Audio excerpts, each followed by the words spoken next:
All right, let's talk about St. Albans. It's this city in Hertfordshire, and if you just walked through it, you'd think, yep, classic English town. But that's just scratching the surface. What we're going to do today is dig a little deeper, because its story, well, it runs way, way deeper than you'd imagine. So, let's get into it. I mean, picture this. You're walking through St. Albans right now. What do you see? Well, you've got this absolutely magnificent cathedral that just owns the skyline. There's a crazy busy market that's been going for more than 1,000 years, and, of course, a bunch of ancient pubs, each one claiming it's the oldest in England. It's prosperous, it's charming, it feels comfortable, almost too perfect. But what if all that is just the top layer? Seriously, what if the real city, the one with all the stories, is literally buried right under your feet? To really get St. Albans, you have to stop thinking like a tourist and start thinking like an archaeologist. We're about to peel back the layers of time. We're talking rebellion, empires, faith, and unearth the secrets that are just hiding in plain sight. Okay, so our first dig takes us down to the medieval layer, and this whole era in St. Albans was defined by one thing, a massive power struggle. And you can see this entire conflict played out in the story of two towers, two rival towers that are still standing today, staring each other down across the old marketplace. And this really sets the stage for everything. On one side, you have the Abbey Church. We're talking about a powerhouse. The Pope himself called it the #1 abbey in England. It was an absolute spiritual and economic juggernaut. Then, on the other side, you have the clock tower. Now, it looks kind of quaint today, right? But back then, building it was a huge, radical act of rebellion. It's the only medieval town belfry in all of England. Why?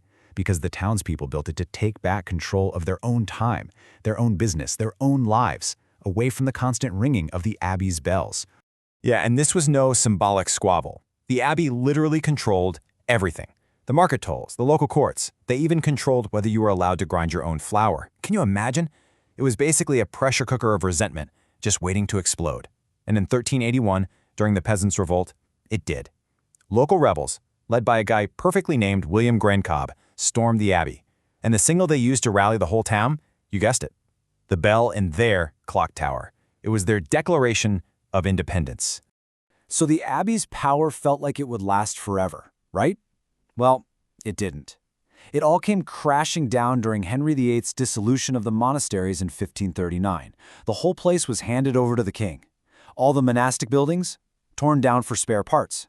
But the massive Abbey church itself, it was saved. And here's the kicker. The townspeople, the very same people who had been fighting the Abbey for centuries, they all chipped in and bought their old enemy. And the price tag for this colossal building? Just £400. An absolutely unbelievable deal. They saved it and made it their own. So that raises a pretty big question. What was this incredibly powerful abbey built on? I mean, literally, what was underneath it? To find out, we have to dig deeper. We're going past the medieval world, down to the city's foundations. We're going to find the ghost of an empire. Because what's buried right under a modern park, under school playing fields in St. Albans, is Verulamium. And listen, this was not some little Roman fort. This was the third largest city in Roman Britain, a true metropolis. It had a massive forum, a basilica, temples, fancy townhouses with stunning mosaics. It even had a huge theater, a proper one, that could seat something like 6,000 people. A whole Roman city, just gone. And its history was just as dramatic as its size. It started out as a Celtic capital before the Romans showed up. Then, in AD 61, the famous Queen Boudica and her army burned the entire city to the ground. And that's not just a story. Archaeologists can literally point to a thick black layer of ash in the soil from that fire. But they rebuilt it even bigger and better than before, and it was a major hub for centuries. Until, of course, the Romans left Britain, and the whole place was just abandoned, left to crumble into ruin. So you have to wonder, what happened to all those ruins, all that stone and brick? Well, when the Normans came along in 1077 to build their huge abbey, they didn't see history. They saw a free quarry, a giant ready-made DIY store. They just took Verulamium apart, piece by piece, and used millions of its little red Roman bricks to build the abbey. Think about that. When you stand inside St. Albans Cathedral, you are physically standing inside the reassembled carcass of a Roman city. It is a massive, massive act of architectural recycling. The city is literally built from the city that came before it. Okay, so we've got our two huge layers, right? Roman and medieval. Now we can start listening a little closer for the whispers, the legends, the curiosities, the human stories that have been echoing through this place for centuries. So why is it even called St. Albans? Well, it's all down to one guy.